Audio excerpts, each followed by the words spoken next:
The house was old, nestled deep in the pines, and Amelia had always loved its quiet, dusty corners. She was house sitting for her aunt, enjoying the solitude until the sounds started. They weren't loud, not at first, just a faint, rhythmic dragging coming from the attic.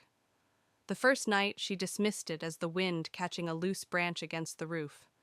The second night it sounded closer, like someone was slowly pulling a heavy, wet sack across the bare wooden floorboards directly above her bedroom. Amelia tried to ignore it. She turned up the TV, pulled the covers over her head, and reminded herself that old houses made strange noises.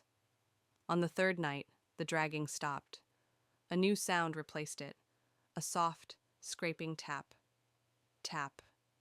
Tap. It sounded like fingernails, or maybe a small stone being gently rapped against the inside of the attic hatch. Amelia froze. The hatch was a small, square panel set into her bedroom ceiling. It had no pull cord, no ladder attached. It was only accessible by a tall step stool. She grabbed her phone and flashlight. Fear had become a cold, prickly certainty. She stood on her bed, shining the beam up at the plain white square. "Hello?" she whispered, her voice shaking. The tapping stopped immediately. A heavy, absolute silence fell over the room. Amelia waited, her heart hammering against her ribs, straining to hear the slightest movement. Then, a sound that made her scream. A slow, deliberate groan as something heavy pressed down on the hatch from the other side, causing the panel to visibly dip.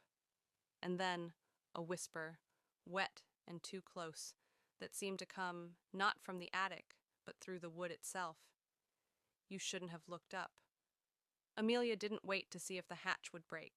She didn't grab her things. She fled the house and never looked back, leaving the thing in the attic to its silence and the darkness.